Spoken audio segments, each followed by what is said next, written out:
It is MLS opening weekend. Jozy Altidore buys into a USL club, and we talk to Corpus Christi FC's head coach as they make the leap from amateur to the professionals. That and much more on Friday's edition of Morning Kickaround.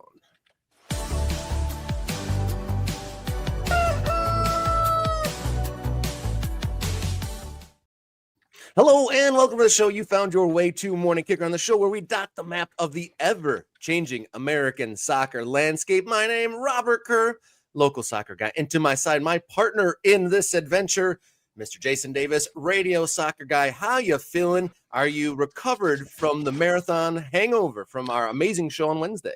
You know, the Kickathon was Wednesday. It was an incredible experience. We did 3 hours of American soccer coverage. We talked to a lot of very cool people. Shout out to everybody who made appearances on that show. We raised a bunch of money for the next step of Morning Kickaround. If you missed it, and maybe you didn't get a chance to support the show, you can do it now. Nobody's saying you can't do it now. Kickathon was the only time to help us out, to support your favorite guys as we build this thing out. We obviously made a big announcement with the show coming to Pawtucket. We learned how to say Pawtucket, right? We don't say Pawtucket. We say Pawtucket. And we made that announcement that we're headed to Pawtucket, Rhode Island, do a live show coming up on May 9th of this year. So get in for that. Very exciting times. There's your guys ready to go. It feels like it was like a billion years ago, and also that it was like 5 minutes ago, Rob. At the same time, somehow it's crossing space and time, and that's how I feel about it. Yeah, between gathering all of our media and all of our interviews that we did and saying a lot of thank yous to a lot of people who are very generous to this program, it has been a bit of a whirlwind 48 hours, but I'm super happy and grateful. Couldn't be more excited to go to Pawtucket, not Pawtucket either. Learn that as well. And I definitely grew some empathy on Wednesday for the folks who go on game shows and don't answer easy questions correctly. I got a lot of Jeopardy questions wrong, but I'm still sick. I got a twist in my stomach for misanswering the Open Cup question. I knew Chicago Fire's been the most Open Cup finals. I knew that. Just froze. The bright lights of Morning Kicker on Jeopardy got to me, Jason. It happens, buddy. It happens. Not everybody can have a steel trap of a mind with a bunch of dumb stuff locked in it like I do. You also showed a lot more discipline. I was so excited to get into answer that I maybe should have been less excited to click the clacker. Yes, you probably should have held back a little bit and saved some of your money and been a little bit more discerning with that. But it isn't, it's a learning experience. Go back and watch that, everybody. Lots of great stuff. Interviews and games on Wednesday. Yeah, we posted the clipped segment with Matt Doyle, MLS, formerly the MLS armchair analyst. I guess he doesn't have an armchair, and he's not the armchair analyst anymore. He's tactics freeze. I mean, he's both those things. He can be both those things. But shout out to Matt. Shout out to our guys from American Game. Shout out to Dan Vaughn, who came by, Travel Football Fan, who came by. Everybody contributing something fun to the show that we did on Wednesday. Go back and watch it. You can watch the whole thing. You can obviously watch individual parts. I think we did chapters on it on the video that's on YouTube. And again, if you like what you saw there, let us know, and maybe we'll make that a semi-regular thing. Maybe that could be a regular feature of Morning Kickaround, kind of build out the longer, stretched-out show that maybe gives some people a chance to jump in with what they want. But I know we've got a big show today, Rob. We are promoting, we are telling people support the show. We are saying go over to Ko-Fi and help us grow ko-fi.com/Morning Kickaround, or right here on YouTube. Obviously, you know how to click that button. So let's go. Let's do this. Yeah, you ready to get into it? All right. Yes. Let's get to our stories. It is almost opening weekend, so let's get to our long balls here on Morning Kickaround.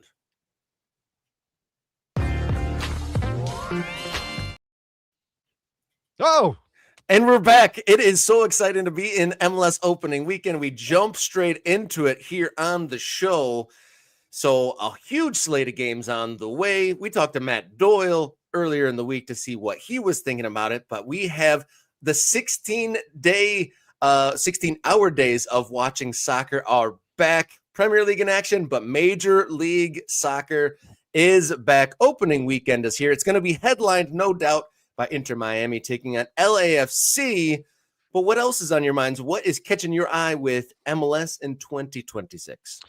Well, okay, so you can see all the games. Again, 30 teams, tons of games every single weekend. MLS not quite not quite as married. Well, I guess you can see most of these are 7:30 local kickoffs. We do have an early game in St. Louis with St. Louis Charlotte. I guess that's the first game of the season. So get ready for that. Cincinnati Atlanta is happening at 4:45 Eastern time for some reason. Kickoff games at 45. What kind of aberrant nonsense is that? Then you get a bunch of 7:30 games, 8:30 games in the Central Time Zone. So we are still doing this mostly. They're in the same windows. I mean, there's a little bit of variance here. Get a couple of games on Sunday, as you can see, the Galaxy, NYCFC, and Seattle, Colorado. But Rob, I mean, look, we have this show is focused a lot on lower division soccer in America and the growth. And I do think that if we're talking about what is going to be the most transformative for soccer in the near future in this country, it is the lower divisions, right? And for the sake of this argument, it's probably USL because they have the momentum, they have the money, they have the experience, they have the plan, so to speak, right? They are popping up in towns across the country to talk to people about, hey, how can we put a soccer team in your town?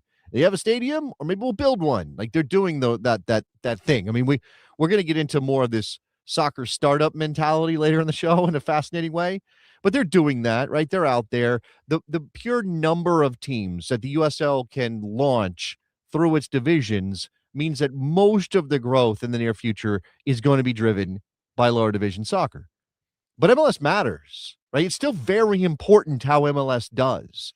And I just dropped my newsletter this morning. I do that on Fridays. It's Jason Davis Soccer Eagle. It's on Ghost. Go find it if you're interested in what I scribble down sometimes. And in addition to taking notice of media stuff that bothers me, after Matt Doyle last week, after we talked about that, found out that the Atlanta Journal-Constitution had laid off Doug Robertson, who had been covering Atlanta United for a number of years as a beat reporter. We're losing beat reporters like all over the place. And that's indicative of a couple things. Most of it's related to media and the business and newspapers, but a lot of it also is about soccer, because if there was demand at a high level for on-the-ground coverage of Atlanta United, would they be laying off Doug Robertson? Maybe not, right? Are they going to lay off their Atlanta Falcons reporter at the Atlanta Journal-Constitution? Less likely. Less likely, right? And that, by the way, the AJC is now digital only, which is also a function of the era we live in. So that may be part of why Doug is no longer there. But I wrote about that, and I also talked about MLS and this idea that a World Cup bump could be coming, or sort of where MLS is in our cultural zeitgeist, right? Where MLS sits in importance in how we think about being American and specifically American sports fans. And I've been covering the league for 20 years, and I love MLS and its quirks and its irregularities and even sometimes its weird rules. And I've loved watching the league grow and pop up stadiums all over the country that were pipe dreams back in 96. There was nobody thinking we're going to have 30,000 seat stadiums for American soccer with an MLS team in Nashville, right? Nobody was thinking about that back in 96. So the growth is undeniable.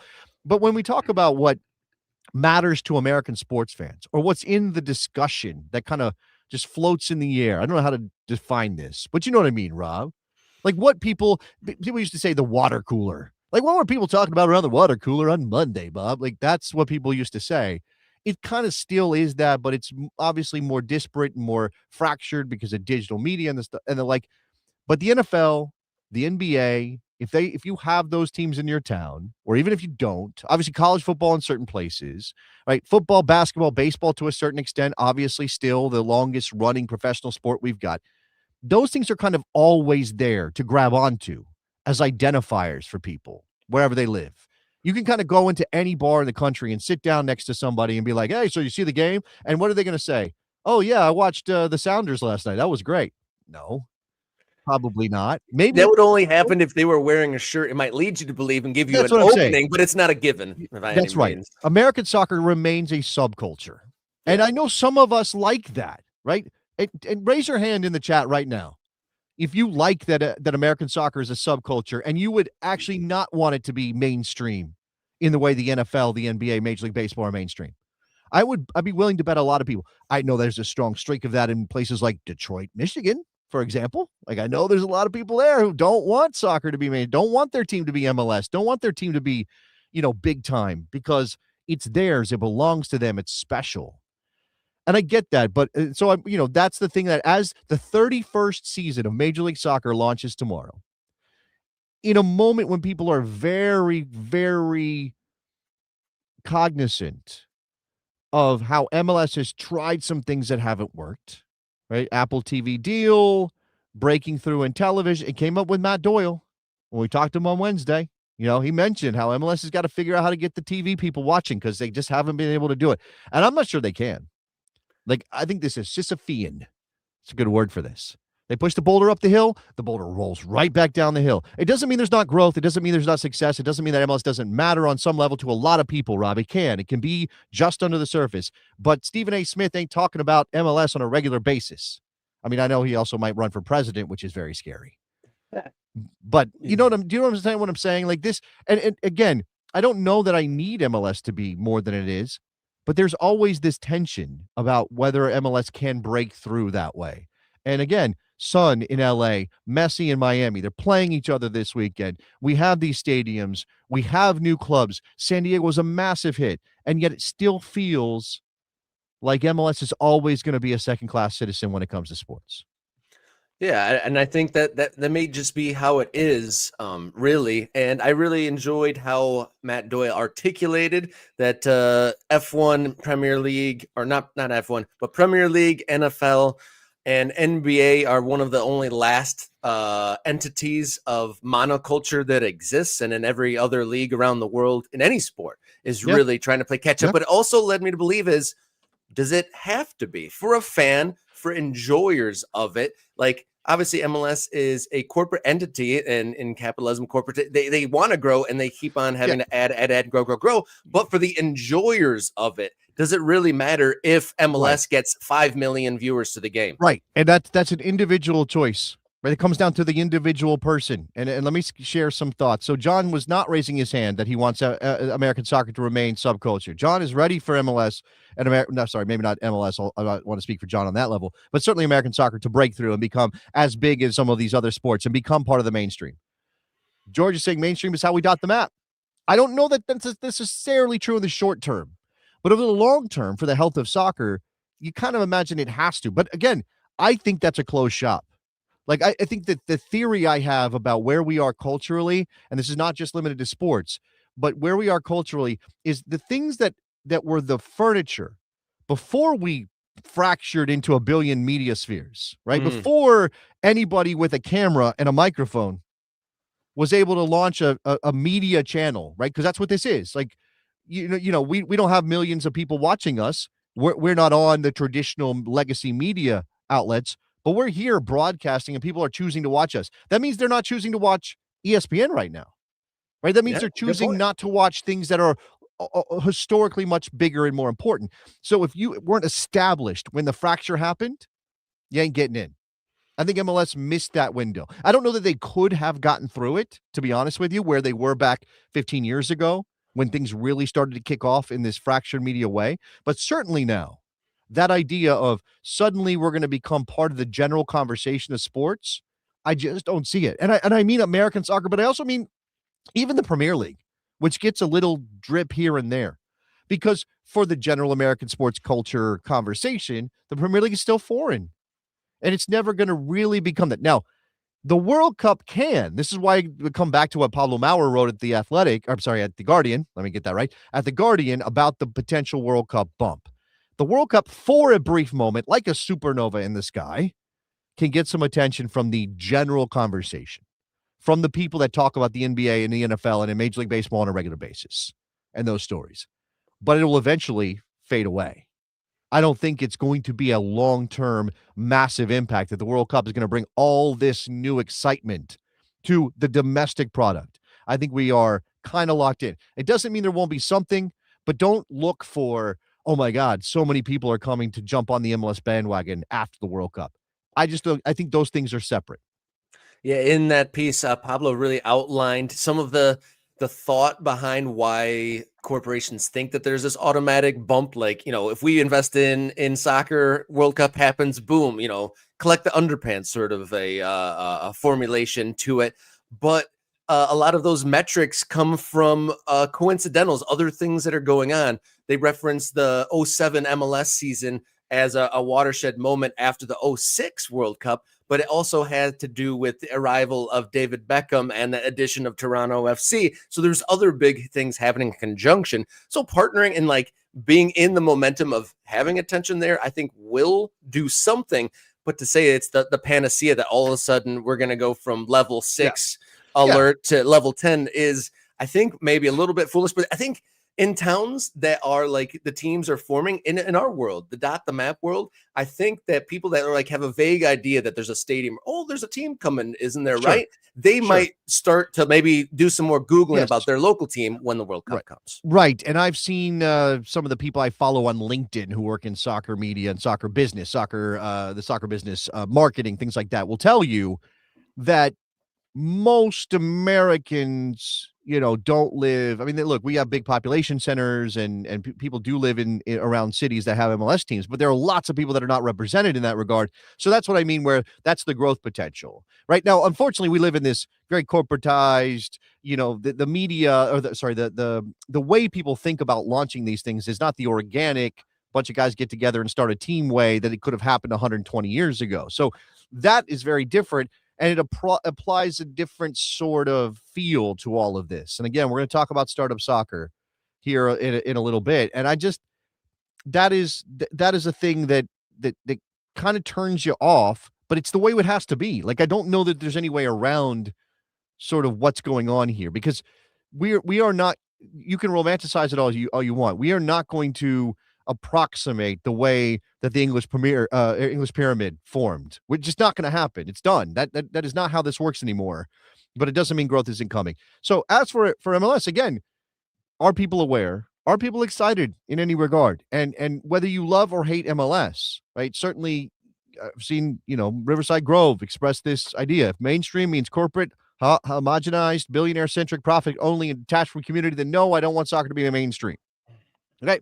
Now, again, all of that is, I think, relatively fair in terms of criticisms of what Major League Soccer looks like from the outside.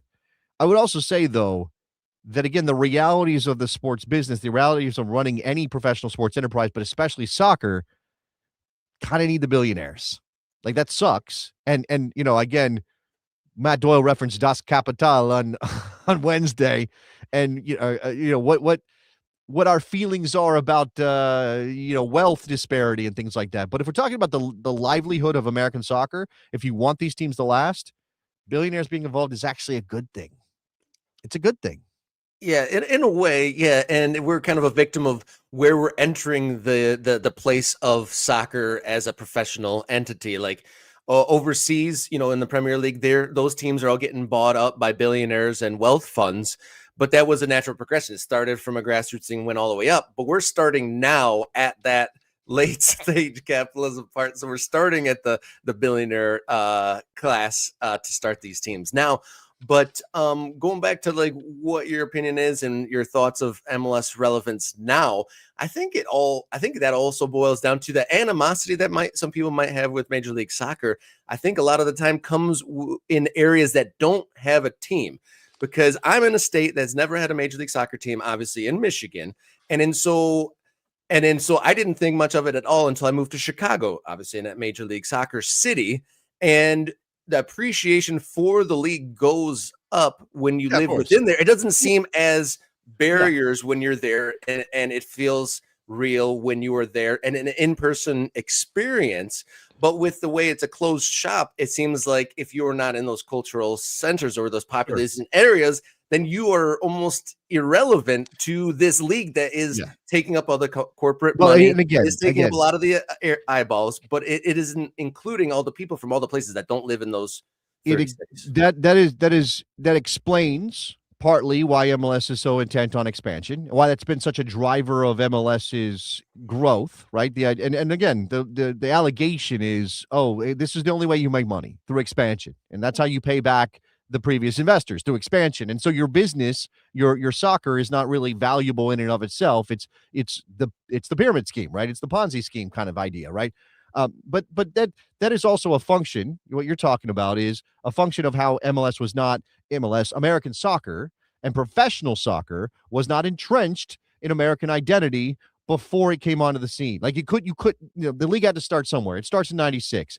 By the time it gets to be decent enough, relevant enough, has enough excitement around it, can kind of break out of the little tiny minor league bubble where it's playing on football in football stadiums on artificial turf with football lines and it starts to look decent. By that point, the club was closed, right? It was a closed shop in terms of the NFL, the NBA, Major League Baseball, to a certain extent, hockey in certain parts of the country, obviously college football. These things had already claimed space in people's minds as to what matters. And if you didn't live in an NFL town, it didn't matter. You rooted for the team that was closest to you.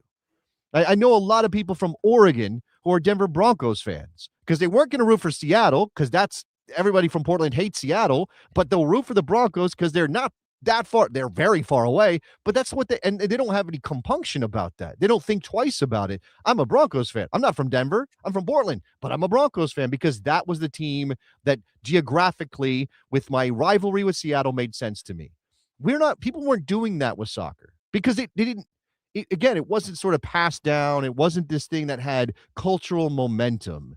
And I don't know if there's a trick for MLS to break through in that regard, which is interesting, again, as USL goes out and sort of Johnny Appleseeds these smaller towns.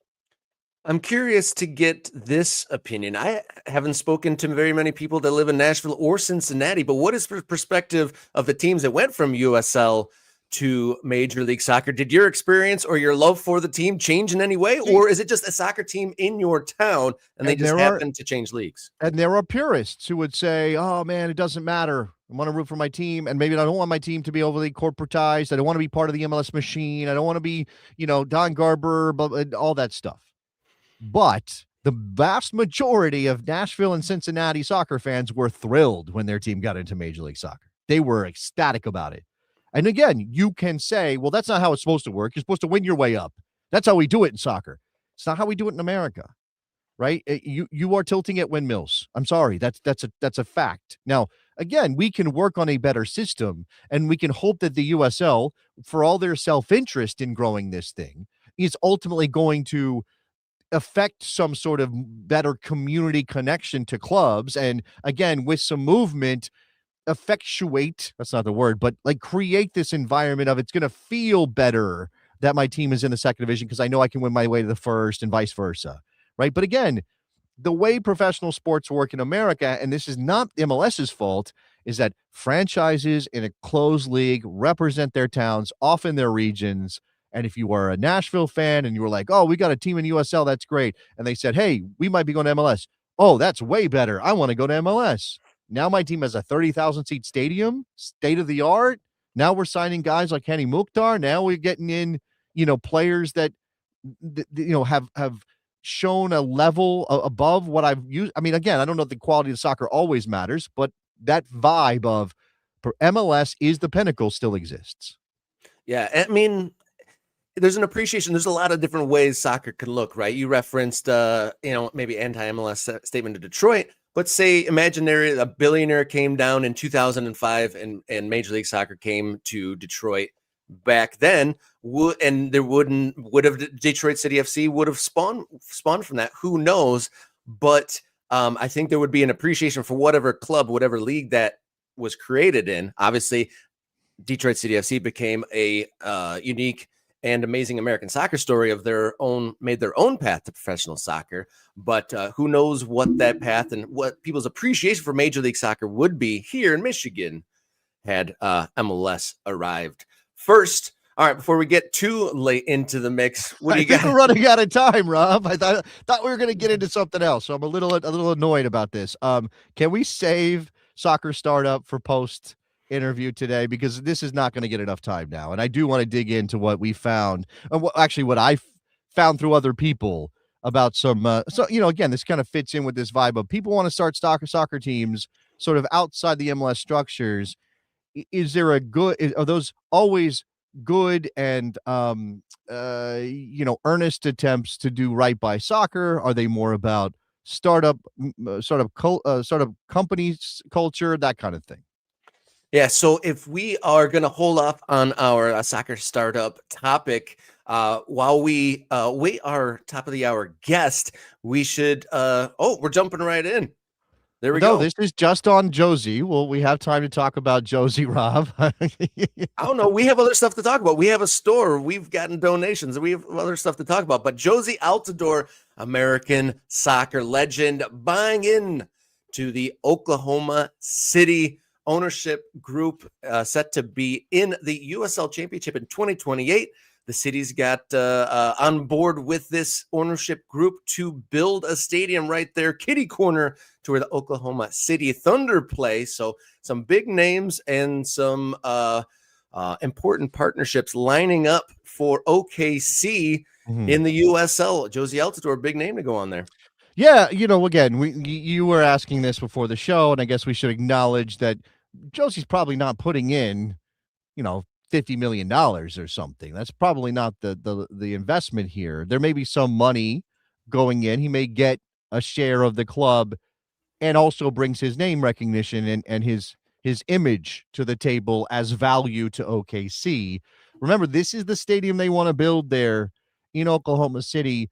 We have not done a recent checkup on where they are in the process. We know that this all got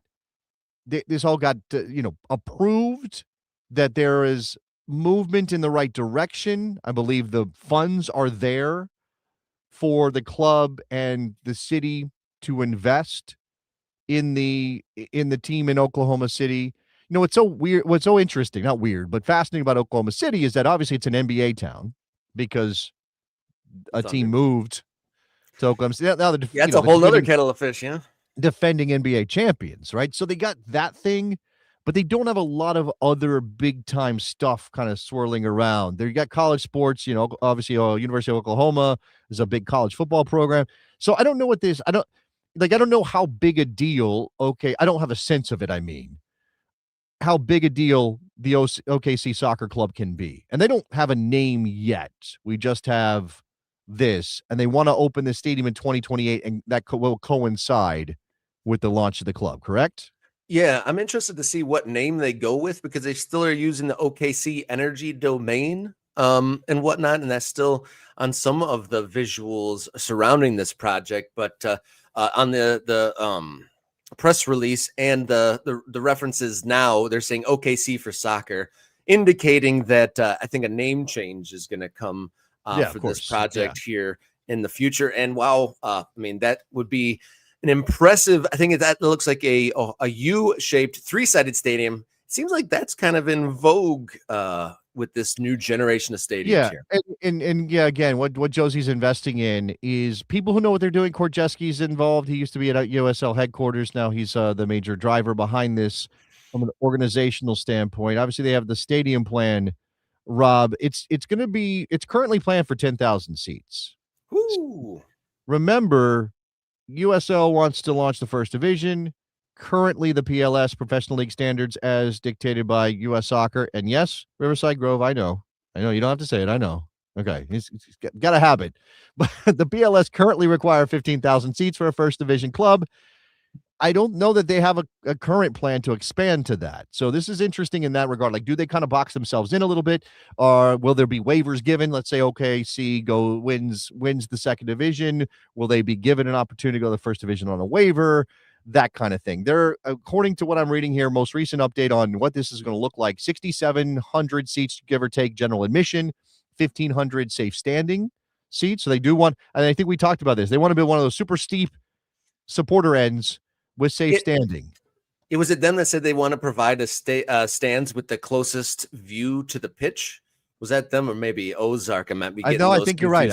I think that was OKC, right? Yeah, I think they were like, "Oh, we are going to build the steepest, closest to the field supporter end in the world," which is always fun to talk about. I also got to tap the sign for watch the unanswered questions video because you're talking about the capacity and will waivers be needed to hit that 15,000 mark.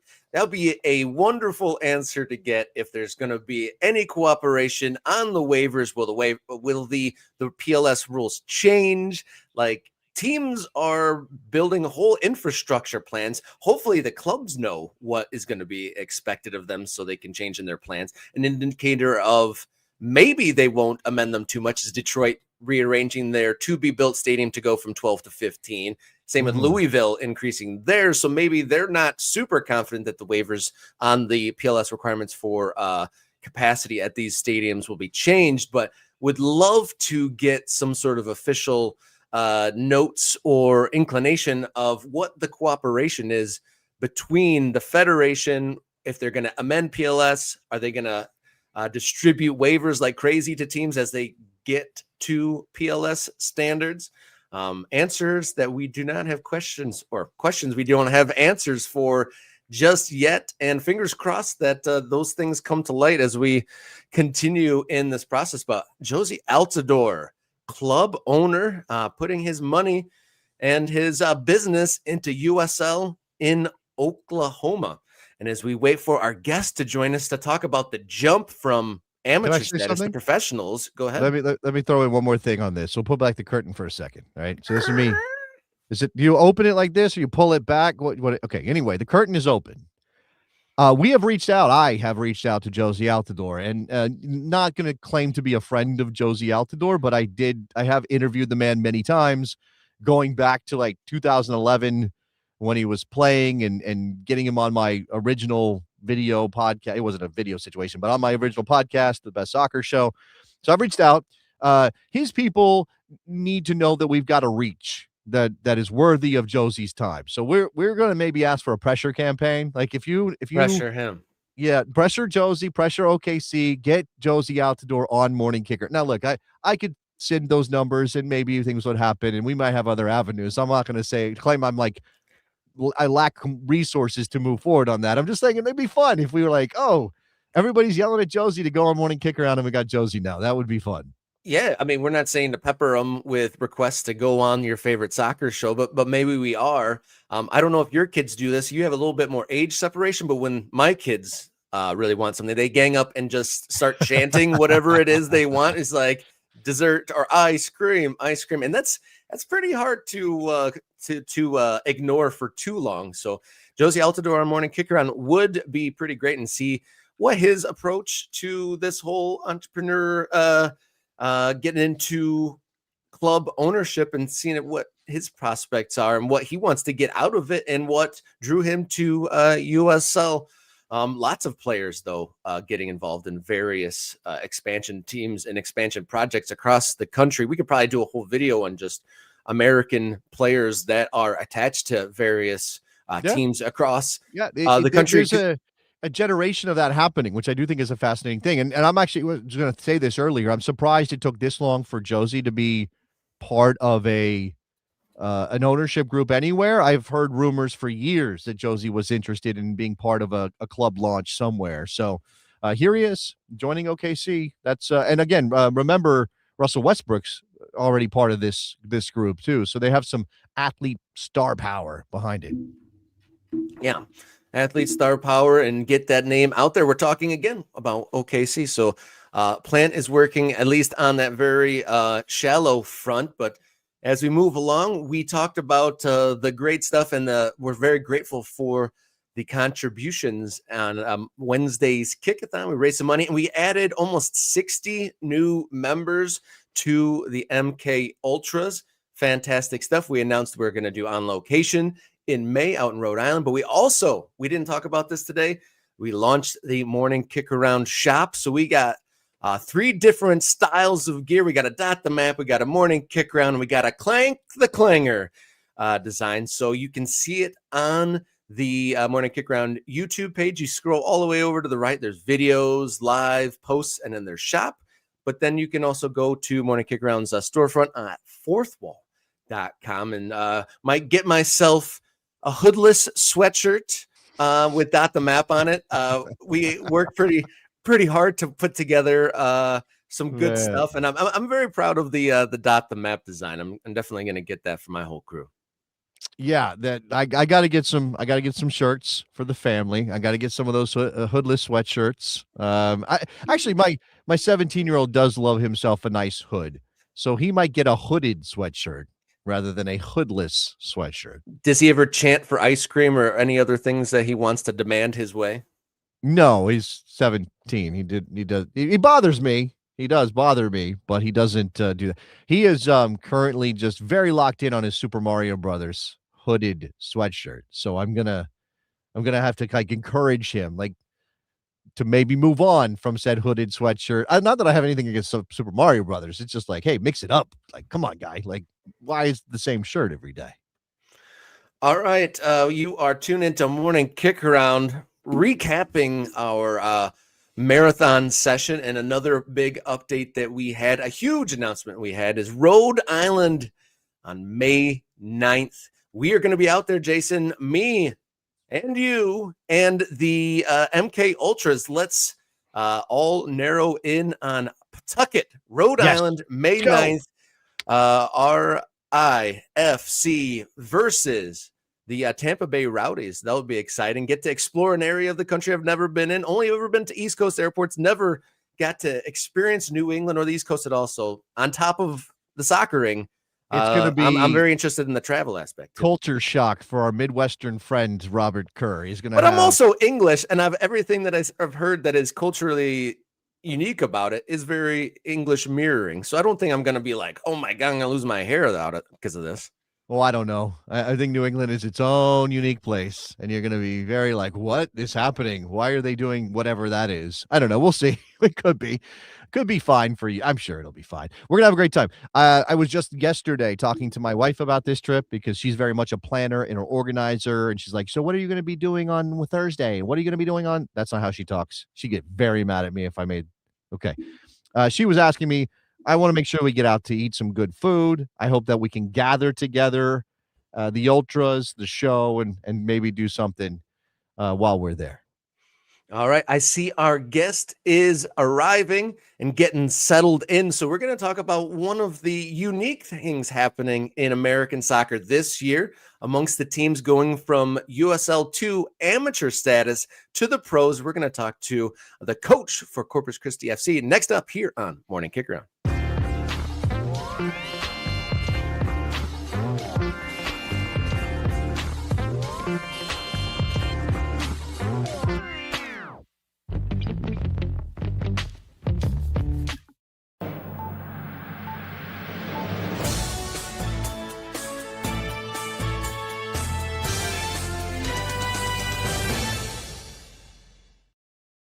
Welcome on in to Morning Kickaround. Get to know your district. We're going to Texas.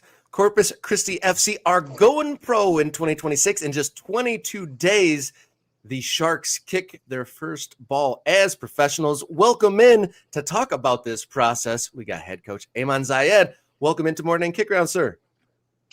Hey, morning, Robert, Jason. I appreciate you guys having me on. I'm assuming we're same time zone, 9 a.m. over here, just past. Yeah. Appreciate you coming on, Eamon. You and I have talked before because I'm also on the radio as one of my jobs. I do a lot of things, and I talked to you when you were in Colorado, which I do want to get some thoughts about. But let's focus on Corpus Christi. You're there in Texas. You've got 22 days before your team is on the field. How ready do you feel, Coach? Tough question. I say that because, look, obviously, brand new franchise, similar to obviously being there and done it with Colorado. So when you put together a squad we have 18 players signed, a couple of academy contracts, we'll probably add one or two more. But when you put a squad together, you're kind of nervous a little bit as a coach in terms of how quick they will gel and come together. Obviously, there's things on the pitch in terms of the coaching side of it that we can obviously work on. Bearing in mind, preseason is all about getting that fitness, the match fitness. But, I guess the advantages of having an already established team, let's say AV Alta coming into their second year, they would have probably kept 10 to 15 players. Likewise, Naples, who are our first game of the season, again, they probably would have kept a good chunk of their squad. So the chunk that they keep already know what is wanted and needed from the coach. So we're obviously starting from scratch. So with that comes a little bit of nerves. If I look back to my time in Colorado when we did it, it probably took a few months, if I'm being honest. Results were inconsistent. We had some massive results. US Open Cup games showed the potential of where we could get when we beat the Switchbacks and Real Salt Lake back in 2022 in the US Open Cup. But really, it was the second half of the season that we actually got consistent. That's when I think statistically, second half of the season in 2022, we were right there up with Richmond, who eventually won the league, the Players' Shield. So I'm hoping it's not going to take that long, shall I say? I hope it's going to be quicker. But yeah, a little bit of nerves because I know that the squad that we have and we've built so far are a good squad. We're going to be competitive for sure. Some good players, players that the league hasn't seen before that I believe are going to be some surprise additions. Players that the league has seen before that hopefully I can get the best out of them. But yeah, a little bit nervous in terms of how we may start. And adding the fact that we are away from home on the road for a long time. Yeah, that's obviously a factor here. So, in terms of how you approach those games, because, I haven't, we haven't dived into your complete coaching philosophy and maybe your game model and things like that. But I'm sure that the way you play on day one is not how you're ultimately going to want to play. So does that require you to sacrifice some things you might want to do to make sure that you don't start so poorly in terms of results that it starts to become a self-fulfilling prophecy that the year is gone? 100%, Jason. Yeah, no, 100%. We, it's funny. We're in the fourth week now of preseason. For the first 3 weeks, it was all about just getting the guys together. This is the first week, and actually yesterday was the first day that we touched on it and how we're going to approach the game. We have a preseason game this weekend against Austin 2 of the MLS Next. But from this weekend on, we're going to prepare for that first game against Naples and then the games after it away from home. The way we will play and set up to start the season 100% will be different than how I would like to see the team evolve. Playing on the road in USL is difficult, especially when you're a brand new team. Getting results on the road is difficult because there's a lot of factors into it. So, yes, first and foremost, I want us to be defensively really, really sound, really compact, not give away a lot. If we can have that as our base, I believe that we can then evolve and carry forward in terms of obviously having a more established possession game. It was something that I remember in one of my most successful years in Colorado. I think it was 2023 or 2024, where a lot of analysts were saying that we weren't possessing the ball, and that was an issue, but we were actually picking up results. And yeah, you got to have a way of playing away from home and at home, and definitely we will evolve as the season goes on. You're talking about form away from home. Your Corpus Christi side will be a bit of a trial by fire. Certainly plenty of time for some bonding with 6 games on the road to start your life as a professional club. So kind of explain some of the logistics behind why it's going to be until May or until you host some games there in Corpus Christi. So obviously we're a brand new franchise coming into USL League One 2026. We are building a brand new stadium. It's a complex. There's obviously going to be a stadium, but right attached to the stadium there is numerous grass fields, soccer and other sports, a couple of turf fields that are already there right now that we're actually training on. But it will be a complex. And listen, I've been through it before with Colorado. It takes time. We are planning on obviously playing on that May 2nd, hence why we pushed it to give us, I guess, the best possibility that we will be playing in our home stadium by May 2nd. So, yeah, I mean, it's an exciting project here in Corpus Christi, hence why I'm here. Not many teams in the league have their own stadium. I know that's an issue for multiple teams, but it's going to be great when Corpus Christi, we have our own stadium. And we'll be able to dictate everything around that stadium, which will be fantastic. But until then, we have to wait until it's built. Eamon, did you have So I don't know if I'm overstating this, but what did you have some concerns? Did you have a little PTSD as you looked at this project after what happened in Colorado? I don't know. We need to relitigate everything that happened in Colorado, but the facility was a major part of why things didn't go the way that the hailstorm wanted it to go. So you've been convinced this is clearly a project you believe in. It is. It is. I mean, to answer the first part of your question, absolutely. Listen, I mean, of course, that's going to be in the back of my mind. I mean, when I went into Colorado, I think I signed a contract. I think it was August, September 2021, looking at that 2022 season, and I was told we will be playing in that stadium. I think it was July 4th, 2022, was when we were earmarked to play in that stadium. It's still not built, and we're in 2026. Never ever set foot in that stadium. So. Yes, obviously that's in the back of my mind. But look, I've seen with my own eyes what we have here. I mean, this is slightly different than Colorado. This is a modular stadium, I believe similar to Phoenix Rise in New Mexico.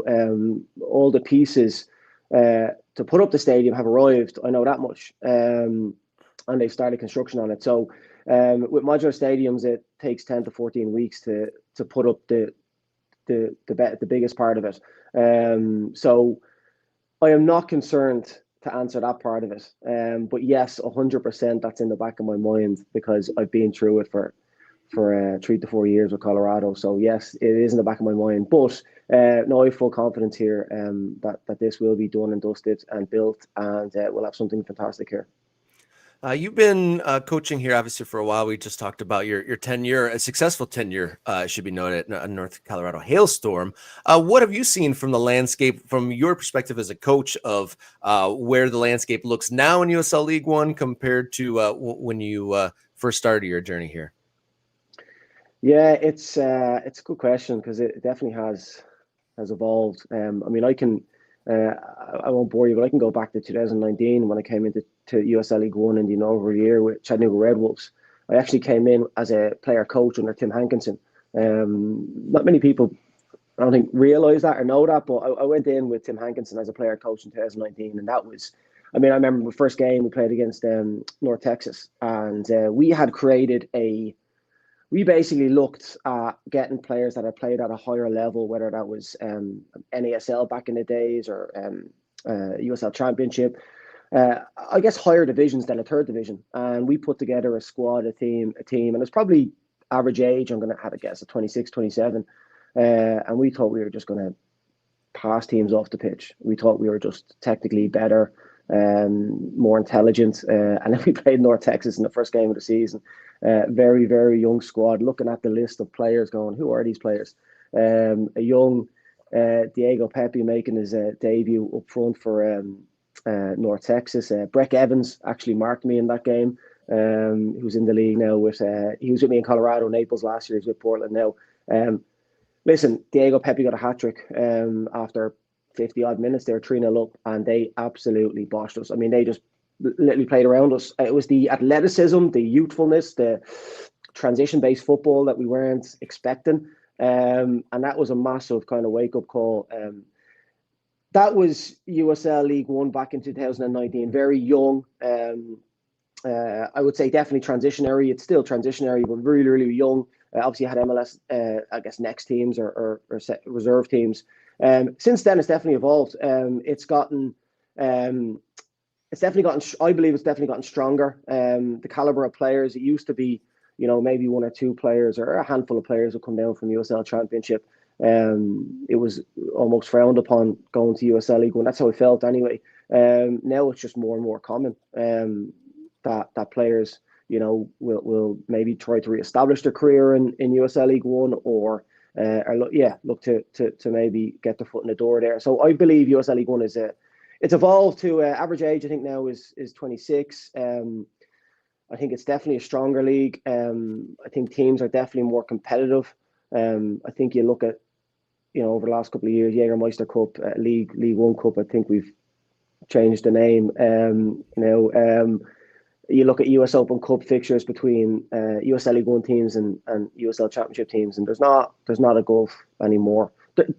Don't get me wrong, Louisville and Charleston, yes, but there's a massive list of teams in USL Championship that are, I mean, they're not no much different than USL League One. So I do believe it's becoming a more respectful league. And yeah, I think it's a really exciting league because I do think it offers the uniqueness of guys, young players. We have 3 18-year-olds on our team, but young players that can perhaps get their foot in the door, whether it's out of college or whether just, academy contracts. Young kids getting their foot in the door to actually get real professional minutes, real competitive minutes, because definitely at a young age, that's really, really important. And then you have the mix of old and more established pros. So yeah, I think it's definitely evolved. But yeah, I think it's gotten stronger 100% as the years have gone by. Well, certainly an evolution that has come to pass since you started here, and just a way to kind of like look and frame people's vision, both players and from fans, about USL League One is the announcement that USL is introducing promotion and relegation. So how does that prospect in a couple of years affect what you're doing here now? Well, first and foremost, it's really, really, for me, it's really, really exciting. And anybody that I've ever talked about definitely speaks highly of it and gets excited when you talk of the possibilities of what that can create. Again, coming from Europe, and everywhere else in the world, it's promotion relegation. That's I mean, for me, that's how soccer should be, if I'm being honest. When I look at MLS is obviously the forefront of the soccer landscape here. But sometimes games just become, definitely later in the season, just become boring. Non-competitive, teams aren't playing for anything. It's almost like towards the end of the year, if they're not in these positions that they can make playoff, it's like, all right, well, let's just plan for next year. I don't know. As a spectator, as a fan, I think that's quite boring, if I'm being honest. I love the fact that every game is going to mean something. In terms of that, trying to get promoted or relegated. I think it's a fantastic opportunity for teams to, maybe I'm a spokesman for USL League One right now, but come into USL League One. You look at, and I know it's, well, I was going to say a Cinderella story and almost like a movie, but it's actually real life. You look at, obviously, Wrexham as an example of owners coming in, investing in a team that is in that non-league football, and then getting promoted. You see the excitement that it created, the buzz. I'm sure the sponsorship and money and everything else has done really well. Obviously, fantastic owners, but I think that's something that you can create in a very obviously smaller story and a smaller scale, but within USL. So I think it's fantastic. I'm really interested and intrigued to see how USL do it, because for me, whenever we talked about promotion relegation before it was announced, the big thing was always financially how are teams going to how are they going to look at it? USL Championship teams, like, they pay, some have paid whatever it is, entrance fee versus a USL League One franchise fee, which is obviously a fraction of the price. Or I don't even know what the price is nowadays, but definitely it's a lot smaller than USL Championship. So that's something that I don't know how it's going to happen. If you've paid X amount of money and you get relegated, and I don't know how they're going to do that. That's my biggest question. Yeah, look, there are details here that are going to be fascinating to watch, Eamon. And but look, I'm for trying this, right? Trying something, and obviously, again, without USL League One, without these entry points, and for whatever happened in Colorado, we have Corpus Christi FC now being able to find a way into professional soccer. That's a benefit to the country. Yeah, sorry, Robert. No, I agree. Listen, it's not in any sport in the States. I mean, that even in itself is something that I would like to think, somebody looking at, maybe not fans right now of soccer, but might go, what is this? What's this about, this promotion relegation? And let's watch a few games and see if it's as exciting as my friends may say it is. All right. Well, Coach, thank you so much for spending some very important time with just over 3 weeks to go until everything gets real. You kick the ball off in USL League One in 22 days. Thank you for sharing this precious time with us here on Morning Kickaround. And one word answer as you go. One of our MK Ultras asked if you're still going to wear sweaters on the sidelines when you're coaching in Texas. Away from home, absolutely. Away from home. David, thank you very much. Good luck and all the best in your adventure ahead, Coach. Thank you so much for joining us here on Morning Cheers. Kickaround. Thanks, Robert. Thank you, Evan. All right, fantastic stuff. Getting to know Corpus Christi FC, building the stadium, 2 months on the road. We'll see what happens there, Corpus Christi FC, here on Morning Kicker. And we're going to come right back. We got at least one more topic to talk about, and then we're going to, I think, dot the map here of our brand new MK Ultra. So stick around here on Friday's edition of Morning Kickaround.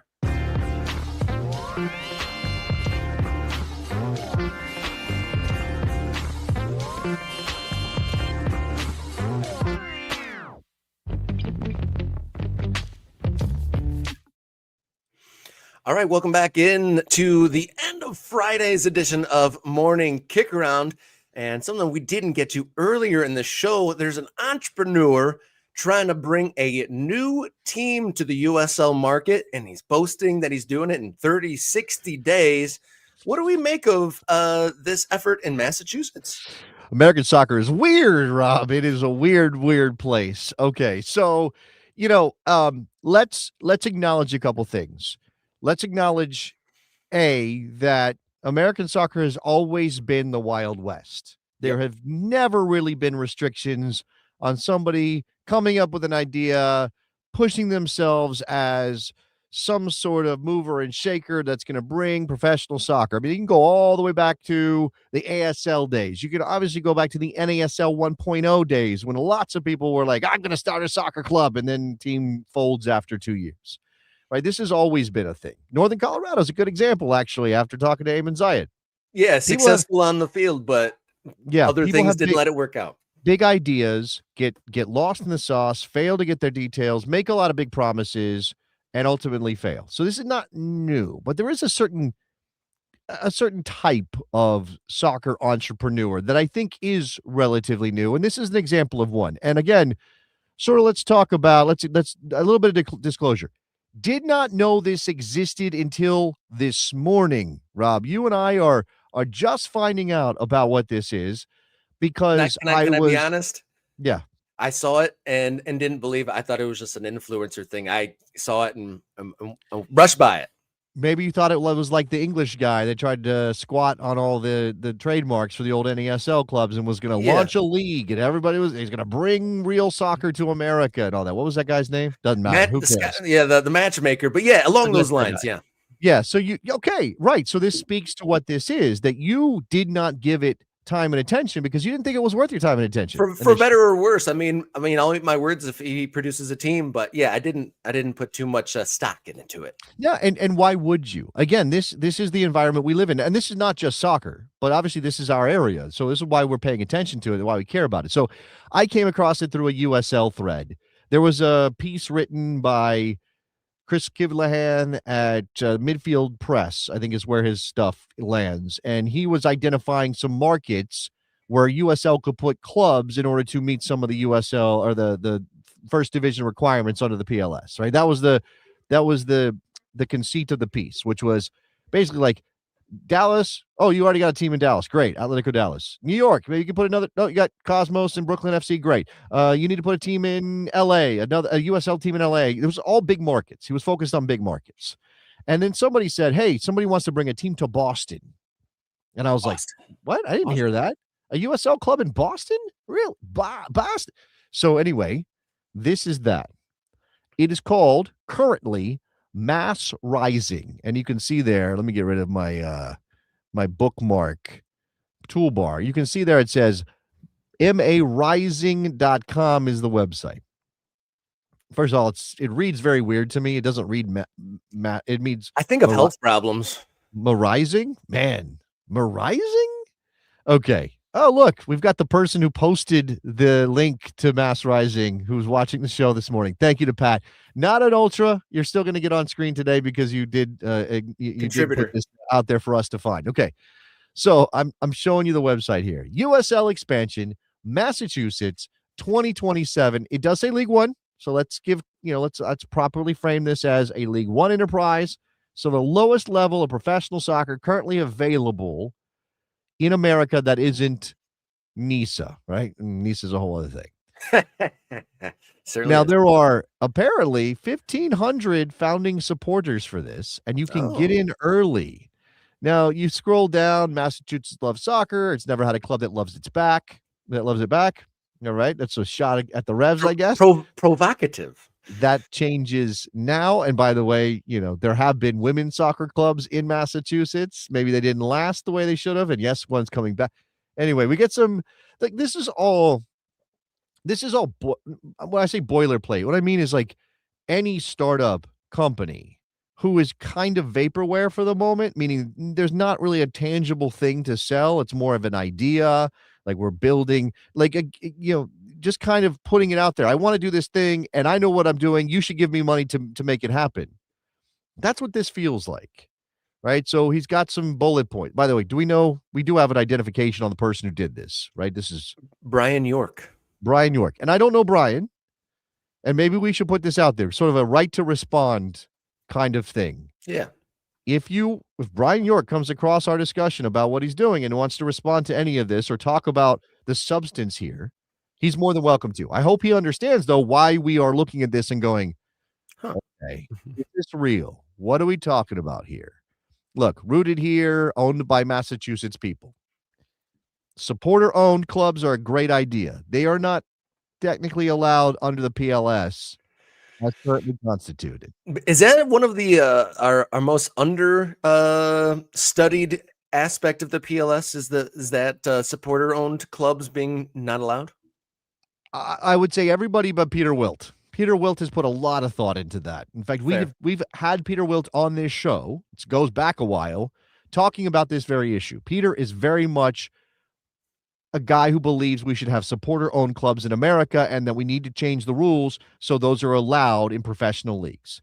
But as of now, you have to have a majority owner who has a certain net worth for each of the levels of American professional soccer. As of now, again, you can rail against the PLS, but they exist, which means U.S. Soccer is not going to sanction your club unless you meet that requirement. And unlike the stadium requirement, like seat numbers, unlike maybe the population of your metropolitan area, things like that, that you can get waivers for, I feel like it's probably not going to happen to get a waiver for some of the financial underpinnings of a club. Right? So, yeah. And again, like, I want this to be real because I want there to be an opportunity for these kind of things to happen, for a club to pop up. Now, I want it to be I want it to be legitimate, and sometimes it's hard to know. So right now we've got one guy, this is him, by the way, right there in the middle in this post, how we're bringing a pro soccer team to market in record time. And there are some claims here. Like when you get to this place of like, we're making claims about how fast we're doing this. We're making claims about what this is going to be. Why does this need to be fast? Yeah. It's part of the crux of this article that he put, or his post, is that it usually takes a team 4 years to put together, but he's trying to do it in one. I mean, Pat is throwing some comments up in the chat. I'm going to let everybody read those who's in the chat. He's giving a little bit of context here, which we, again, we're learning about this as we go. So maybe we'll dive a little bit deeper into this. We're not reporting based on research. We're showing you what we found and giving you our first impression. Now, you can argue maybe that's not fair to Brian York or to Mass Rising or whatever this is. But again, this looks like one guy who had an idea. Soccer felt like a place to maybe make a wave. There seems to be an entry point that is reasonably achievable in USL League One. And it's just ideas thrown against the screen. Now, he says, to date, we've raised $2.2 million. Yeah. Most of that came from smaller checks from investors who backed my previous companies and already know how to operate. So again, this is a serial entrepreneur. It's a guy that, and like I said earlier, that we kind of need billionaires in MLS to make that league work, right? That's in a perverse way a sign of health that we have billionaires in Major League Soccer because of the moment we're in professional sports in America and around the world. Like, it shouldn't be that way, but it is that way. When I see that there's a serial entrepreneur involved in soccer, I don't go, oh, okay, great, he knows what he's doing. I go, oh my God, okay, wait a second. Right? It's hard to sell me based on what he's putting on this page. It's hard to sell me that he has soccer at the heart of his enterprise. That this is about soccer. Right? To me, this feels like it feels like exploitation of the game on some level. Someone put in the chat, it seems like a private equity sort of an approach. Yeah, it is. Right. Like, yeah, it's very that, right? It's very investor focused. It's very like, hey, put your money in and you'll get some money out. And I'll look, would I love for that to be a thing in soccer, because it certainly would foster more growth, right? If you were able to convince people that, hey, if you invest in this soccer team, you're going to make a ton of money on your investment, we would have more soccer teams. Because people want to invest and make money, right? We do have this very weird moment where the idea of getting rich is very much out there in the zeitgeist, and yet it feels uncomfortable sometimes to talk about it directly, right? So I go through this with my wife, who very much wants to invest and grow our portfolio and all these things, and I know that those are rational things to do as a modern person, but I feel very uncomfortable about it because I know also a lot of that is built in the back of people who aren't able to interact with that environment, with those structures. So in this regard, when you paint this as, here's an investment opportunity, yeah, man, I don't know. Like, he doesn't acknowledge the market saturation, though. If this comes to pass, this would be the third brand new soccer stadium in Boston. Well, again, I don't know this is Boston, because again, okay, let's go back to this number one point. Stadium first, not last. For most teams, the stadium is the longest pole in the tent. It can take years just to identify a viable venue, let alone negotiate terms that work for both sides. From day one, two early teammates and I made this top priority. We cold called and emailed every plausible stadium feel and facility across the state. No shortcuts, no waiting for warm introductions. That effort surfaced an existing venue that can support 5,000 seats. We're still negotiating and nothing is finalized, but having a real workable option this early dramatically changes the timeline. Stadium uncertainty kills momentum. Reducing it clearly creates leverage everywhere else. He's right about that, and I'll give him credit for centering the stadium. But again, it's all very like, none of this is substantial. None of this is firm. Again, Pat's in the chat. Like, what is a soccer club? I feel like there has to be a collective of people in order to require this. It seems, I understand the logistics and the pragmatism of saying stadium first, but there has to be some people involved at some point, right? Other than just investors. Yeah, I mean, so Pat gave some detail on what stadium this is, and he said it's not official and they're not announcing it, but it seems like they're nodding in the direction of this being a stadium in Quincy, Mass. Okay, so again, like, I don't want to just throw this out and say this is never going to be a thing and it sucks and this guy is clearly just selling a load of bullshit. Like, I don't want to do that. But I think in the moment that we are in soccer, and the explosion of clubs across the country by virtue of what USL is doing, and the way this guy is positioning himself, it's hard to take this at face value. It's hard to believe that this is going to be a thing and it's going to be successful. And there's also this thing, like, as a startup, it's one guy or a small group of entrepreneurs trying to raise money. A startup's goal is to drive value so you can cash out, right? Or you can make money on the back of it. I mean, obviously, if you end up like Mark Zuckerberg, fine, we're running a $1 trillion company and you're invested in it and you're sticking around. But for most startups, what's the goal? The goal isn't to become Meta. The goal is to sell your company to somebody else at a profit so that you can take that money out of your investment. And if that's your motivation, if your motivation isn't to build a truly roots in the ground, organically supported, true to the game soccer club, I don't know if I want you in the game. Robert?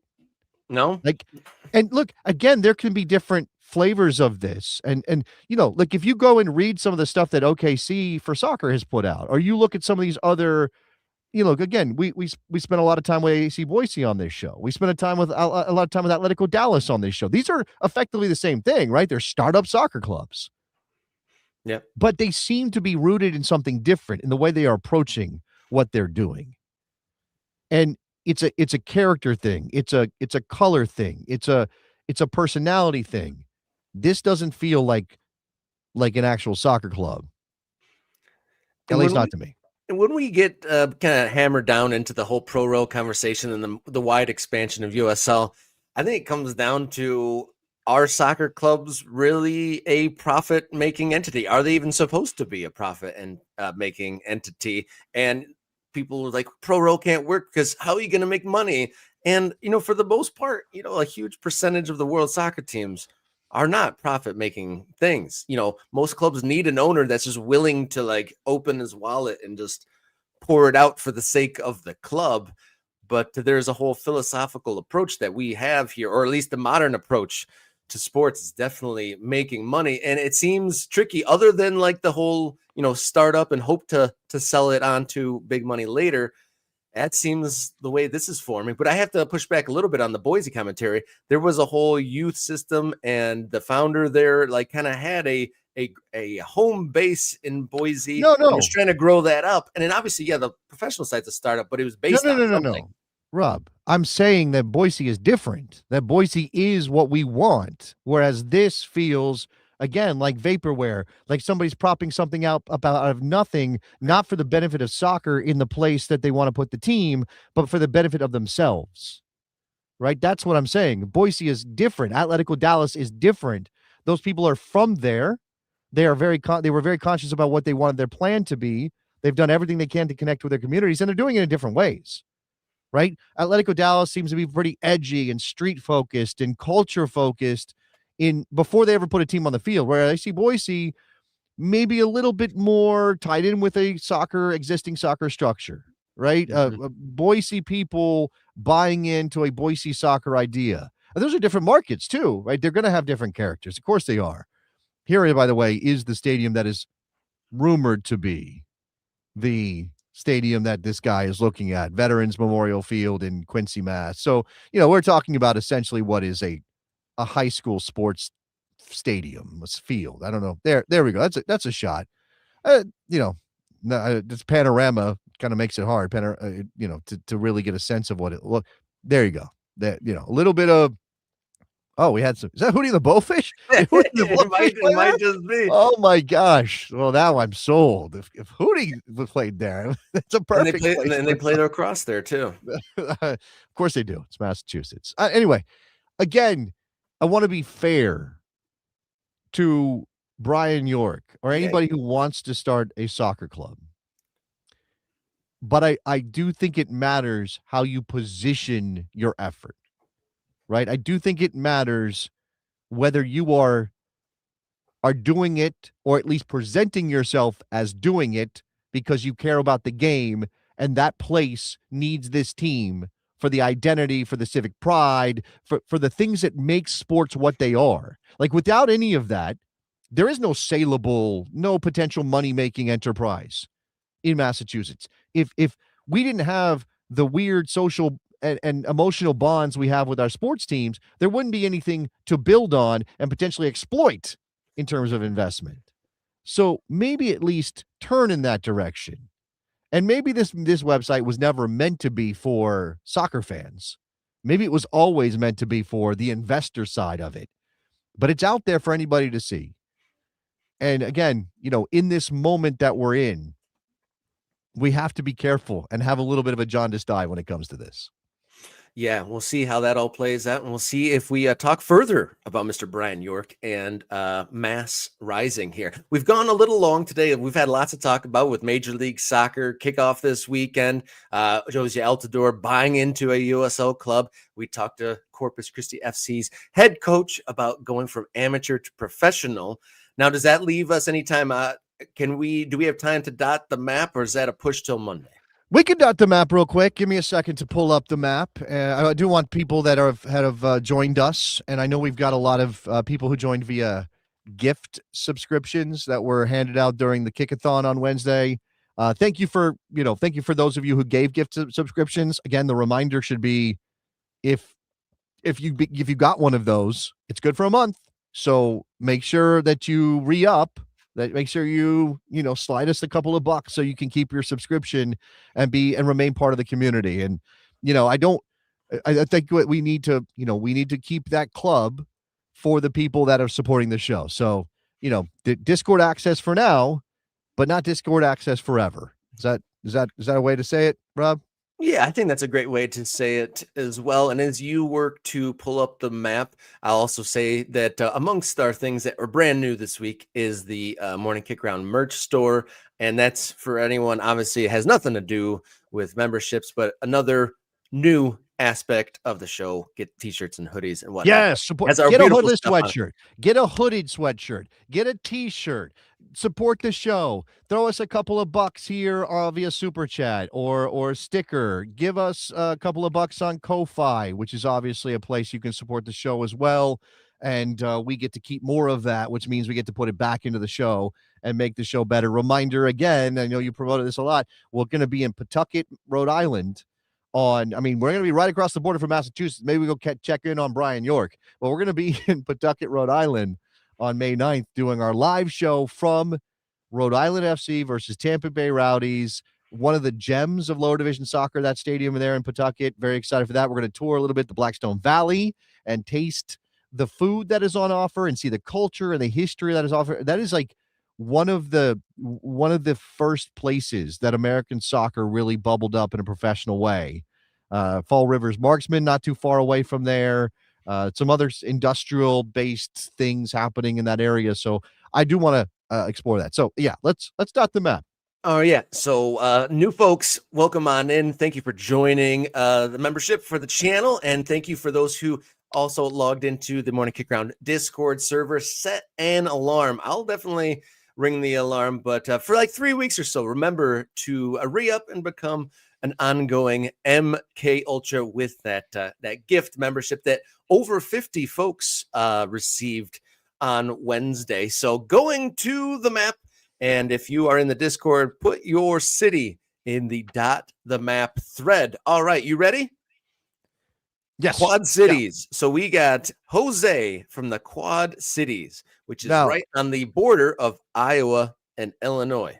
Now, I don't think Quad Cities is its own individual place. There is an airport, but I think this is what we're looking at here, right? Let me zoom out so you can see this. So this is is the river the border, Rob? Is that right? So you got Davenport across the river from Rock Island. Oh, look, old Chicago. I'll just leave it there at the airport. You said this is Jose? Jose. And Jose's teams are Cruz Azul and Barcelona, and he would love to see the soccer grow in his local area there in the Quad Cities. And as you're adding that, I got to say, maybe we'll talk about it a bit next week, but Iowa and Indiana, given the Bears Illinois all sorts of fits with relocation drama for that stadium in Chicago. That's a whole nother kettle of fish. We'll talk about that next week. But Iowa and Indiana spicing things up in the stadium front there. But welcome, Jose. Thanks for adding your dot. By the way, the Quad Cities, which are Davenport and Bettendorf, Iowa, and Rock Island and Moline, Illinois. I guess there's also an East Moline. There's 500,000 people there. So, yeah. USL, let's get cracking. Bring some soccer to Jose in the Quad Cities. Yeah, looking forward to that. And that's what this show is all about, like dotting the map and putting soccer in places that it's not been traditionally. All right, next one to dot. Ken, a.k.a. Meta Fortune here, putting your dot. He wants it at the Bottle Rocket Social Hall in Pittsburgh. That's great. This is a specific. Yeah, it's he spends a lot of time there. It's a phenomenal indie comedy music venue that he loves dearly. Right. Okay. So what was his name again? I'm sorry. Ken. It's Ken. Ken. Okay. And you said Meta Fortune. I'm going to put that in there anyway, just so people maybe know. And Ken got clubs he wants on his dot or no? Yeah, he is a Riverhounds and a Riveters season ticket holder. Previously, a Columbus Crew season ticket holder in the Nordeca there. Helped start the Cappy Brava, the Crew 2 supporters group. That's great. But yeah, do you know about never mind. There's a whole story behind Crew 2 and Capybaras, but it's for another day. Shout out to Ken. We've got one more here. We are going to we're actually doing a countdown to kickoff with them next week. We're going to talk about their brand new stadium. I'm not sure if this city is near Boise, but Nampa, Idaho. Nampa, It Idaho. is. Look, it's right there. Look, see, I'm zooming in. You can see it says Nampa. So we'll put Nampa, Idaho. Obviously, got somebody doing AC Boise stuff there. Who is this? His handle is Alcabus, Alcabus. Alcabus. I'm going to put AC Boise. I'm assuming that's the situation there, being in Nampa. All right.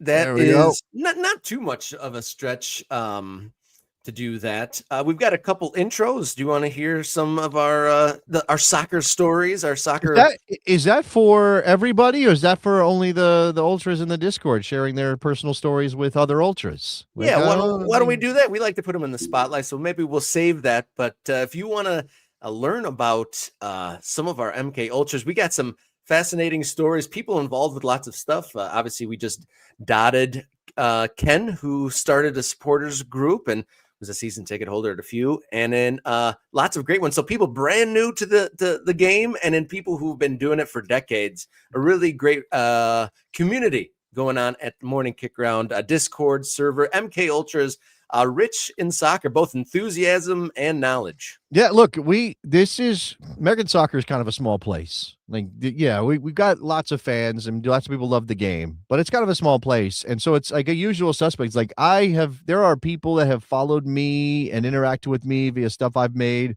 for 15 years. Like Allison, who just became an ultra on Wednesday, who was in Pittsburgh. Like, I go back with Allison a very long time. There are other people that have popped up that are supporting us that I've known. There are some people that are like sort of like the patient zero of soccer fandom in their particular area or online in their particular way that, helped create a culture, create an identity. Super fans, maybe you could call them on some level, that are out there. So, and they've got incredible stories. And obviously, if you're new to the game, we want to hear your story too. We want to hear how you landed here, what you care about, why you love soccer. But I'm always fascinated to hear people's stories. So yeah, drop those in the Discord. I'm putting in a new link for the Discord. You can find it on the posts on the YouTube channel. So go to posts. It says home, video, shorts, live, playlists, posts. Click on posts. There will be a new link. And you can join the Discord if you are an MK Ultra. All right. I think that about does it for a very, very busy week of Morning Kickaround. Thank you to all the guests we had this week. Thank you to everyone's generosity. I mean, just incredible. We went into Wednesday not knowing what to expect. And I don't want to speak for you, but I was blown away by the generosity of our, longtime fans and brand new folks.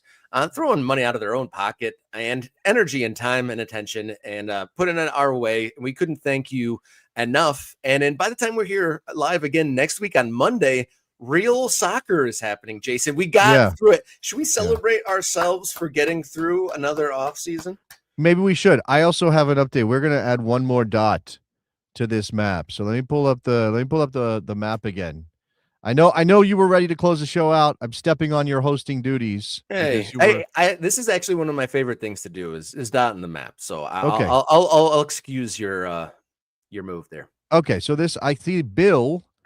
He wants his dot at Shea Stadium in Peoria, home of Peoria City Soccer. So let me come back to the map and type in Peoria. Oh, that's the wrong version of the map. Let me do that. There we go. Okay. So we got Peoria. What did I say? Peoria. What was it? Shea Stadium, Peoria. That's in Illinois. Yep. Home of Peoria City Soccer. Okay. It's not pulling up super easily. Shea Stadium. There it is. West Nebraska Avenue in Peoria, Illinois. So we're going to put Bill right there. Yeah, Peoria was the victim of modern naming, taking away a perfectly good name and making it bland. They used to have an AHL team called the River Rats down there in Peoria. But they tidied it up to the Rivermen. Never forgave them for that. But right, welcome aboard. There's another one. It's in the chat. We're gonna throw one more on here, guys. Eventually we do have to leave. We have other responsibilities. But we'll put a dot right here in Matthews, North Carolina. Hey, for Ant, who's there. I'll put Ant for now. If you want me to change that, Ant, you let me know. But there you are. Now you are on the map. Is that Mecklenburg County? I don't know anything about North Carolina geography. Near Charlotte. You can tell it's just outside Charlotte in Matthews, North Carolina. All right, Rob, now you can shut the show down, I think. All right, let's wrap up a wonderful week, a wonderfully busy week here on Morning Kickaround. Stocked, packed full weekend full of games, both locally, domestically, and across the world. So we will be back Monday. And until then, everybody, be brave and enjoy your soccer.